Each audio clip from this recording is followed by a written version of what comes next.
And welcome. Today, another reaction on why college football is better than the NFL. So let's get straight into it. The NFL and college football plays a large part in each other's success. But which is better?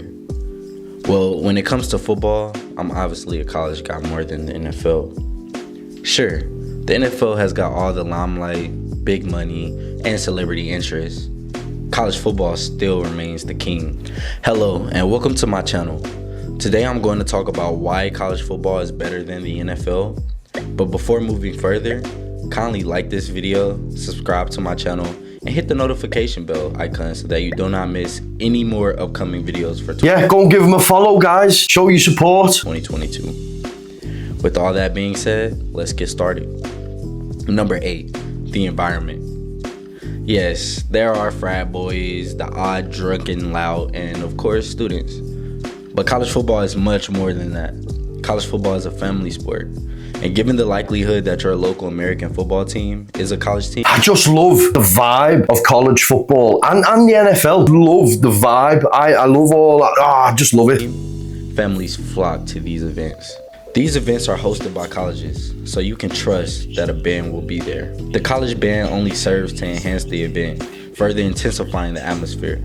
From start to finish, whether you win or lose, whether it rains or shines, the band will perform. By playing their team's battle song during critical moments, they also energize both the players on the field and the supporters in the stands. Cheerleaders on the side frequently react to the band, and witnessing both works concurrently is a sight to behold. Not to mention the frequently amusing mascots of the competing teams. I love all the mascots. It's great watching all the video. We'll have to do a reaction video to some of the NFL mascots. Some cracking videos. Gets heated sometimes as well, doesn't it? Teams. Typically, a mascot assists children in enjoying the occasion and frequently assists in energizing the crowd at halftime and timeouts. I enjoy watching the mascots perform the same number of press-ups as their team has scored points following each touchdown. And keeping in mind that this is a twofold benefit, it helps distinguish the college game day environment. In short, in and around college stadiums, there's a whole different vibe. An organic celebration of campus pride and athletics. Number 7, more interesting rivalries. Do you know which NFL rivalry is the best? Is it the Dallas Cowboys versus the Philadelphia Eagles? Or maybe Chicago Bears versus Green Bay Packers? No matter how fierce these rivalries are, those contests are weak in comparison to rivalries like Auburn and Alabama, Ohio State and Michigan, Oklahoma and Texas, and Army and Navy. We're talking about recruiter competitiveness, geographic proximity, and year-long bragging rights, among other things. Dallas is 1,500 miles from Philadelphia, and while I despise with the zeal of 1,000 scorching suns, I don't believe their animosity is as biologically based as a good college football rivalry. Number 6, the game. Football is, after all, football.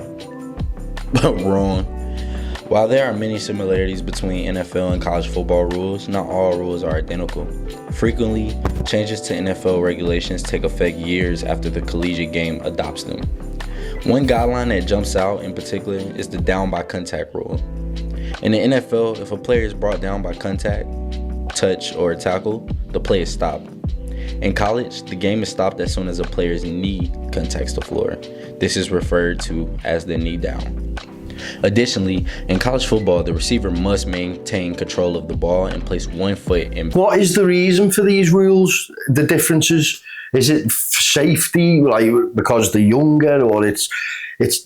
Let me know in the comments. I really am interested to know and really get to learn the game. Bounce for the catch to be accepted. In the NFL, the receiver must maintain possession of the ball and place both feet on the ground. This results in some absolutely remarkable catches. Additionally, I want to allude to the points made in the player's era. When players understand that this is their chance to shine in order to land that big deal, quote unquote, they will give their all, resulting in some incredible performances. Overall, the game is faster, the players hit harder, and they play with greater enthusiasm, which results in a more incredible game. Wow. Number 5, the breeding ground.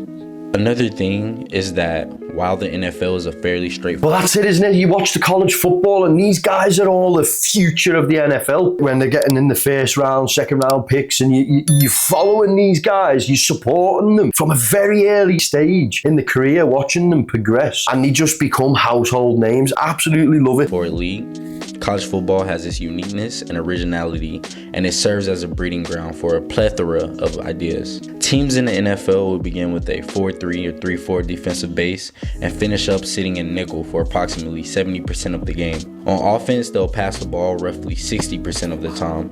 It was fascinating to see Paul Johnson's triple option or air raid in college, and then observe the development and effect of those styles over time. The same is true for the 3-3 Go on, son. and Go many on, alternate son. settings that include bandit and spread safeties.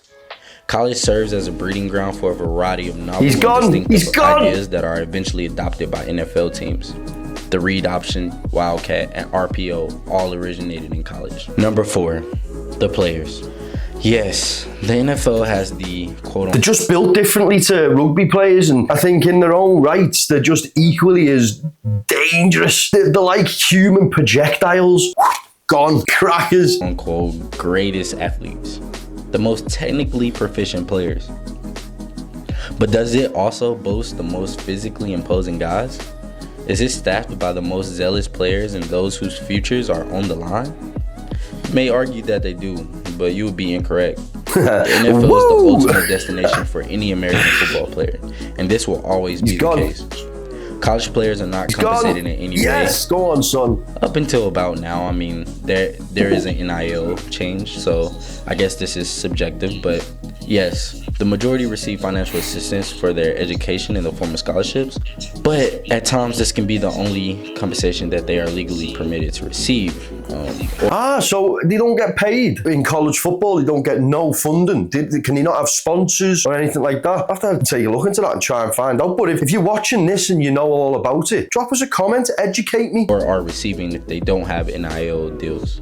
So there are no salaries. If you're not a big time player, there are no sponsorship fees, and there are no performance bonuses, all pushing the incentive to play harder. They can only obtain this by being drafted into the NFL.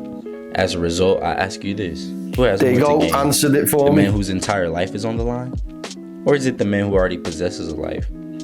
And this is only a... I think that's great, because I think when you become rich, quite a lot of the time, the hunger de-escalates. And it's like, when you've got everything, for some people, it's hard to get out of bed for this type of work. Obviously, you have the exception that are multi-millionaires and get up every day and put that work in. Example of the elite players. There are approximately 3,500 senior college players in the game, and only 7% of them will make it to the NFL. So what about the remaining 93%? Wow. While some would play with the goal of convincing a scout to take a chance on them, the vast majority will not. Wow. Only 7%. 7% out of 3,500 players in the college football league. Only 245 will make it into the NFL. Mental. That's mental. Just think of all them people whose dreams have just been shattered. But I guess it's dog eat dog, isn't it? You've got to put that work in. You've got to put that work in, son. Consider the Army and Navy teams as an example. Although these athletes are eligible to be drafted into the NFL, they cannot do so until they have served 2 years of active duty and paid the cost of 3 years of education. For these reasons alone, the likelihood of these athletes being drafted is extremely improbable. The question then becomes why these players opt to play collegiate football. Simple, because of their passion and love for the game. Number 3, the stadiums. What is the largest stadium in the United States? Stadiums are massive. Yes, you are right. It's Michigan Stadium. And we know that it is home to the University of the Michigan Wolverines football team. With a capacity of 110,000, this is far larger than the largest NFL stadium, MetLife Stadium, which is home to both New York franchises and seats 82,500 fans. Interestingly, MetLife Stadium does not even make the top 10 stadiums in the United States. It ranks 16. What about the above 15 stadiums on the list? Yep, you guessed it right again. They all belong to college football teams. So the point is, why are college stadiums so large? And the answer is simple. More and more spectators want to watch the live college football games. Number 2, Every game means something. This is a new sports age, but it rings true. In this era of the playoffs, we talk about college football. No team has advanced with more than one defeat. This means that no game may be taken for granted in college football. 2 defeats and you're out. However, in the NFL, things work differently. Back in 2018, 3 teams with 6 losses and 2 with 7 losses qualified for the playoffs, and 3 of them made it to the second weekend. So the point is that college football matches are more competitive. And this is why every game means something. And this is exactly why college football is better than the NFL. Number 1, the fans. All this discussion leads us to only one thing. Why the college football fans are better than NFL fans? The answer is pretty simple. Passion and love for the game. College football supporters, like their players, are significant. Absolutely crackers. That was insightful. I hope you enjoyed it. Let me know in the comments. So if you support, let's say for argument's sake, I support Kansas City Chiefs. Is there a particular college team that I would expect it to be drawn to? Or do you support different, or is it just wherever you live? Let me know in the comments. It really, really does interest me.